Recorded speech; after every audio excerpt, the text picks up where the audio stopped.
Perkenalkan, saya Dede.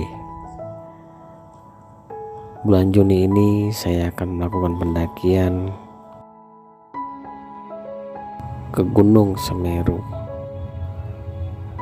gunung tertinggi di Pulau Jawa. Dan saya ditemani dengan komunitas Kopi Alas Uporti dan Bunglon Adventure. Ya, ini pengalaman saya karena saya mendaki dengan orang-orang yang tidak biasanya. Maksudnya mereka orang-orang yang saya bilang sudah profesional dan sering mendaki gunung. Dan ini pengalaman yang menarik buat saya.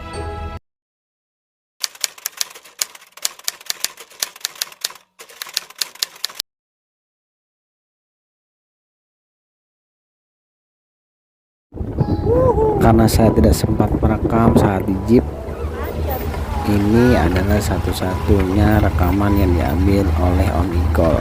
Ya, dia adalah Igor Moss, mantan gitaris The Marginal. Senang bisa kenal dan mendaki bareng sama dia.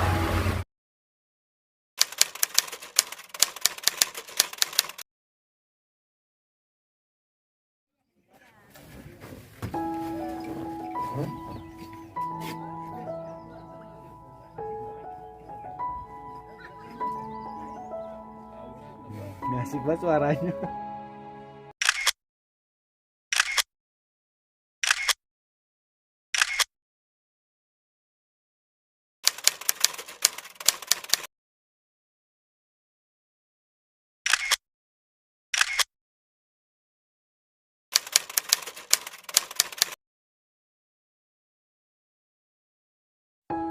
Selama 1 jam kami diberitahu tentang Gunung Semeru, mulai dari lintasan pendakian, estimasi waktu pendakian, resiko yang sering dihadapi, hingga kisah-kisah tragis yang pernah terjadi di Gunung Semeru sebelumnya.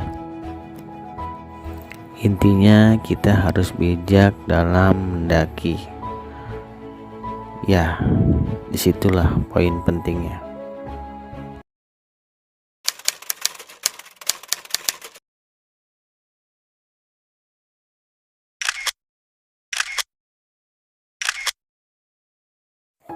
Setelah foto-foto di gerbang pendakian Gunung Semeru, pendakian sesungguhnya pun dimulai. Treknya belum terlalu menanjak, konturnya masih batu. Sekeliling mata memandang banyak perkebunan warga dengan sayur mayurnya. Siara pos 1.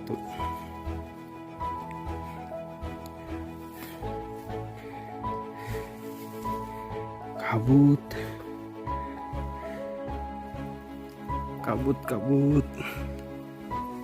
Mudah-mudahan besok cerah. Menuju pos 1 jam 11 siang. Wah, pos berapa itu? Rasanya lama sekali 1 jam itu. Pos 1 saja dikira pos 2. Aduh. Pos 1. Iya. Pos 1 sejam sampai pos 1.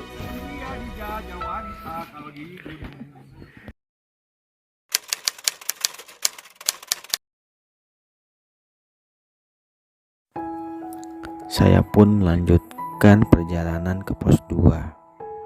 Jalur menuju pos 2 sudah berubah dari batu menjadi kontur tanah. Namun rutenya belum terlalu berat dan tidak menanjak.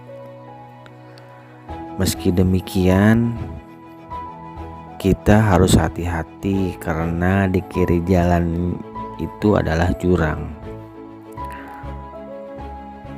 Hati-hati adalah yang utama. Pos 2 20 menitan.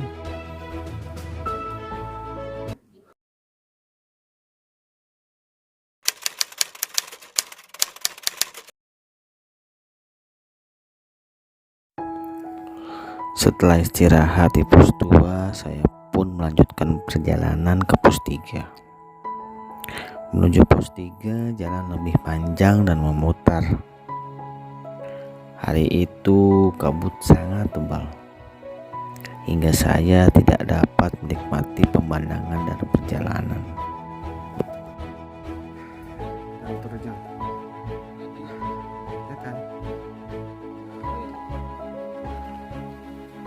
Pos 3. Cuaca masih mendung. Banyak kabut.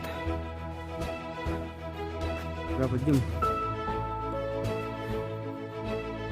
Berjam-jam.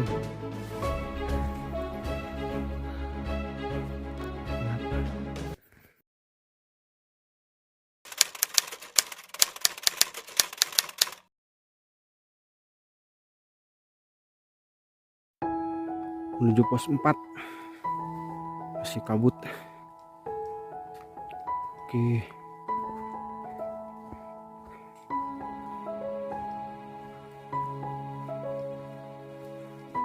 masih kabut tapi indahnya.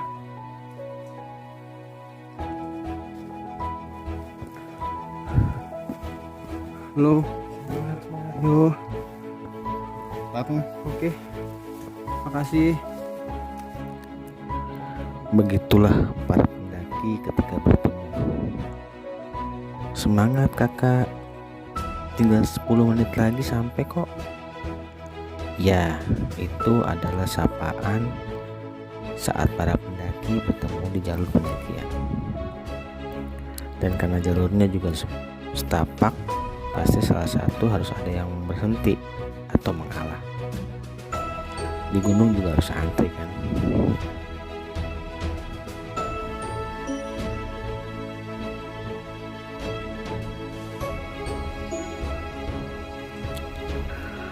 Lanjut dari pos 3 menuju pos 4 kira-kira membutuhkan waktu sekitar 45 menit. Itu tergantung masing-masing fisik para pendaki. Jalurnya mulai menanjak dan kadang menurun. Sepanjang perjalanan ke pos 4, indahnya Danau Ranukumbolo menghilangkan rasa lelah saya dan ingin segera sampai di pos Ranukumbolo.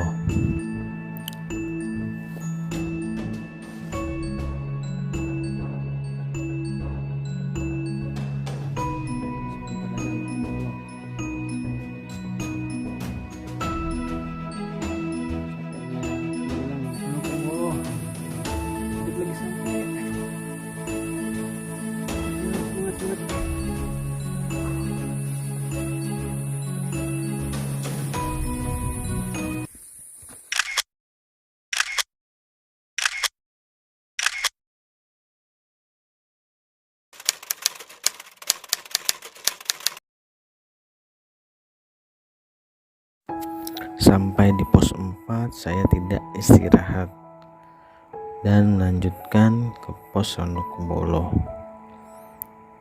Dari sini keindahan Danau Ranukumbolo terpampang jelas ketika melewati jalur ini. Seluas mata memandang, Danau Ranukumbolo membius hati saya. Menuju ke pos Ranukumbolo kira-kira 30 menit. Karena cuaca saat itu gerimis, saya tidak dapat merekam aktivitas pada saat itu. Danau ini seakan-akan membius hati dan pikiran saya. Sungguh luar biasa.